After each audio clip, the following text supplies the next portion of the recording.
जैसा कि last episode में ज़ूफेन उन सारी ड्रैगन सोल को खुद को बॉडी के अंदर एब्जॉर्व कर लेता है। उसके बाद ब्रेक थ्रू करने के लिए कल्टिवेशन के लिए बैठ जाता है और दूसरी तरफ गू सैंतोम ज़ूफेन को प्रोटेक्ट करने की वादा करते हैं, लेकिन तभी शैडो किंग आकर अपनी चेनों की मदद से ज़ूफेन के ऊपर हमला कर देती है और फिर तभी गू सैंतोम उसके हमले को रोकते हुए कहता है कोई भी अगर मेरे डैड को छूने की हिम्मत किया तो फिर मैं उनके टुकड़े टुकड़े कर दूंगा। तो फिर यह सारी चीज देख के मास्टर सीमा शैडो किंग से कहता है, शैडो किंग क्या तुम्हें नहीं लगता हम सभी लोगों को इसके बारे में पहले सोचना चाहिए था, क्योंकि अगर ज़ूफेन और गू सैंतोम एक साथ मिल चुका है तो फिर ये लोग हमारी सबसे ज्यादा और बड़े दुश्मन बनते हैं। इसीलिए मुझे लगता है हम सभी लोगों को पहले महामहिम को रिपोर्ट करना चाहिए। तो फिर दूसरी तरफ शैडो किंग गू सैंतोम को फंसाने के लिए गू सैंतोम से कहता है, गू सैंतोम क्या तुम जानते हो मेरी बात मानने के लिए मैं तुम्हें एक नायक के रूप में मानता था, लेकिन अब इस स्थिति में भी मैं आपसे नाराज नहीं हूँ,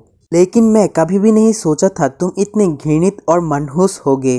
और अगर ज़ूफेन की भाषण के अनुसार करे तो फिर यहाँ पर बहुत ही ज्यादा मात्रा में तबाही हो रही है और भले ही इसमें इंपीरियल फैमिली को उखड़ कर ना फेंक दिया जाए, लेकिन वो सभी लोग ही एक कठपुतली बन जाएंगे।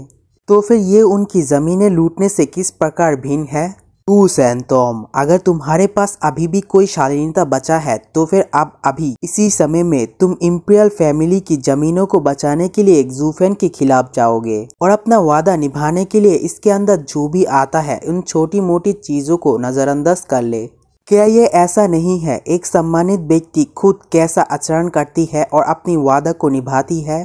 तो फिर गू सैंतोम उसके सारे बात सुनने के बाद कहता है, और अब कौन है जो कि मुझे ऐसा कह रही है, मैं आपको नहीं जानता और आपका खौफनाक लुक इस काम से कोई भी लेना देना नहीं है। तो फिर शैडो किंग हंसते हुए कहता है, आपको मेरे बारे में ज्यादा सोचने की जरूरत नहीं है, मैं केवल यही आशा करता हूँ आप अपना प्रॉमिस को पूरा करेंगे। तो फिर गू सैंतोम कुछ सूखने लगती है। आप लोग जानते ही है गू सैंतोम की नाक बहुत ही ज्यादा तेज है। वो शैडो किंग के स्मेल को सूंघते हुए कहता है, ये तो बहुत ही ज्यादा परिचित है, आप कौन है, क्या हम लोग पहले भी मिल चुके हैं। तो फिर शैडो किंग कहता है, जबकि तुम मेरे बारे में नहीं जानते तो फिर मैं आपको मदद कर देता हूँ। उसके बाद शैडो किंग कहता है, profound martial art nebula chain. ये कहने के बाद बहुत सारे चेन से बनी हुई स्पाइक ज़ूफेन की तरफ आगे बढ़ने लगती है। पहले तो हम सभी लोग सोचा था ये सारी स्पाइक की चेन ये सारी की सारी गू सैंतोम के ऊपर पड़ने वाली है, लेकिन शैडो किंग के नजरे पहले से ही गू सैंतोम के बजाय ज़ूफेन के पास था, इसीलिए शैडो किंग ज़ूफेन के ऊपर हमला कर देती है, जिससे कि गू सैंतोम भी बहुत ही ज्यादा चौंक जाती है, क्योंकि इतनी अचानक से आने वाली हमला जिसे कि गू सैंतोम रोक नहीं पाता और वहाँ पर एक जबरदस्त धमाका होती है, जिसे देख के शैडो किंग कहता है, गू सैंतोम क्या अभी भी तुम मुझे नहीं जानते हो। तो फिर उस ब्लास्ट के अंदर से गू सैंतोम कहता है, तो फिर ये तुम हो, मैंने सोचा नहीं था तुम अभी भी जिंदा होगे। तो फिर शैडो किंग कहता है, क्या जिंदा, क्या मुझे देख के तुम्हें जिंदा लगता है। अगर ये तुम्हारी पंच को रोकने के लिए नहीं होता तो फिर मैं इथेरियल स्टेज पर पहुंचने के बजाय एक कठपुतली में क्यों बदल जाऊंगा। क्या तुम जानते हो स्पीड पपेट होने से पहले जो मैं लेवल पर था वो इथेरियल स्टेज की एकदम पीक पे था, सिर्फ एक ब्रेक थ्रू और मैं इथेरियल स्टेज पर पहुंच जाता, लेकिन तुम्हारी वजह से मैं स्पीड पपेट होने पर मजबूर हुआ।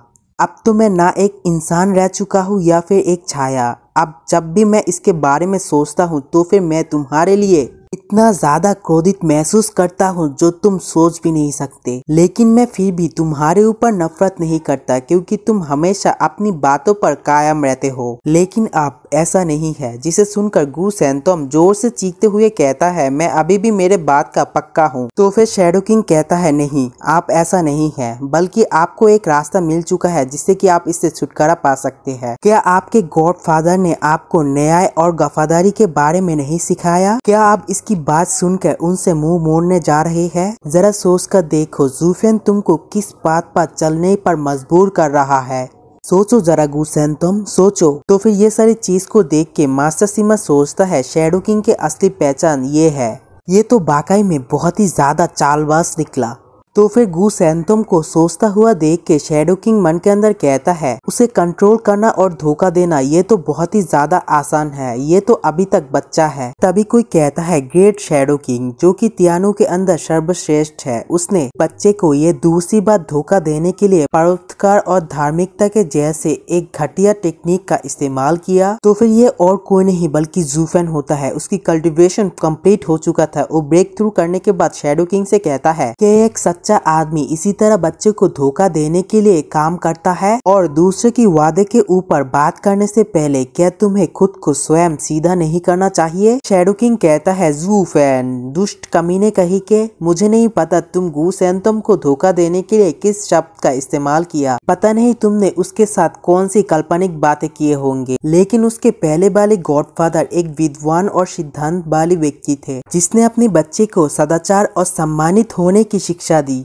और तुम हो उसके विपरीत जो कि उसे भटकाता है। और फिर गू सैंतोम से कहता है गू सैंतोम तुम अपने आप से पूछो तुम्हारी पहले वाले गॉडफादर तुमसे कोई सम्मान या फिर प्यार अर्जित किया है? और दूसरी तरफ ज़ूफेन क्या तुम उसकी बात सुन के और भी ज्यादा इसे घृणित बनाओगे या फिर आप अपनी पहले गॉडफादर की बजाय इस घृणित काम को ज्यादा महत्वपूर्ण देते हैं? तो फिर ये सारी बातों की अंजाम का महसूस करके ज़ूफेन गू सैंतोम के पास जाता है और फिर उसकी बालों को सहलाते हुए कहता है चाहे वो आपकी फर्स्ट गॉडफादर हो जो कि सम्मानित और धार्मिक हो या फिर आपकी वर्तमान घृणित गॉडफादर, चाहे हम दोनों के रास्ते अलग अलग हो लेकिन हम दोनों के बीच में एक चीज समान है, ये हमारी युवा सांजी के लिए हमारा प्यार है जो कि कभी भी नहीं बदलेगा। तो फिर ये बात सुनने के बाद गू सैंतोम पिघलने लगती है जिसे देख के शैडो किंग कहता है ज़ूफेन तुम चुप रहो। तो फिर ज़ूफेन कहता है ये तो तुम हो जो कि युवा सांजी को धोखे से और लालच देकर उससे कमर तोड़ने वाली एक शपथ को लेना, क्या ये चीज आपको एक सज्जन व्यक्ति बनाता है जबकि आप कोई साधु व्यक्ति नहीं है? तो फिर आप क्यों दूसरों से अपने जैसा व्यवहार करने के लिए क्यों कहते फिरते हैं? तो फिर शैडो किंग कहता है क्या तुम नहीं जानते मैं एम्पायर के साथ बहुत ही ज्यादा लॉयल हूँ और कोई घटिया आदमी किसी भी चीज का लालच देकर मुझे इस चीज से नहीं बदल सकता है। तो फिर गू सैंतोम ज़ूफेन से कहता है पिताजी उन्होंने अपनी मातृभूमि की रक्षा के लिए मेरे मुक्कों के सामने आ गया, यहाँ तक कि इस चीज को करने के लिए वो अपनी कल्टीवेशन को छोड़कर एक स्पीड पपेट बन गया है। वो सच में अपने देश के लिए बहुत ही ज्यादा लॉयल है, वो तो एक नायक है।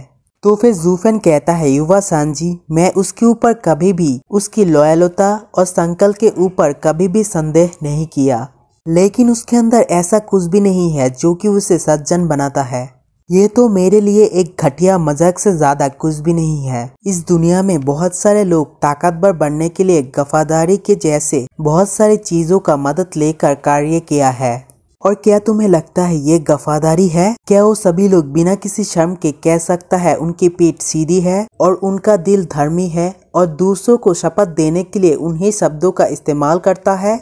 और अगर ऐसा होता है तो मैं शैडो किंग सर से कुछ पूछना चाहता था, वो कैसे एक बेशर्म झूठ का इस्तेमाल करके एक मासूम बच्चे को 300 सालों तक इंपीरियल फैमिली की गुलाम बनने के लिए मजबूर कर सकता है, और अब फिर से उसी सिद्धांत का इस्तेमाल करके दोबारा आए हैं, फिर से इस मासूम बच्चे को दोबारा से इंपीरियल फैमिली की गुलाम बनाने के लिए। और क्या एक सज्जन व्यक्ति एक छोटे बच्चे से इसी तरह कार्य कराता है? तो इसी के साथ ये वाला वीडियो पर एंड कर दूंगा। नेक्स्ट वीडियो 2 घंटे के बाद आएंगे, तब तक के लिए मेरे चैनल को सब्सक्राइब कर दो।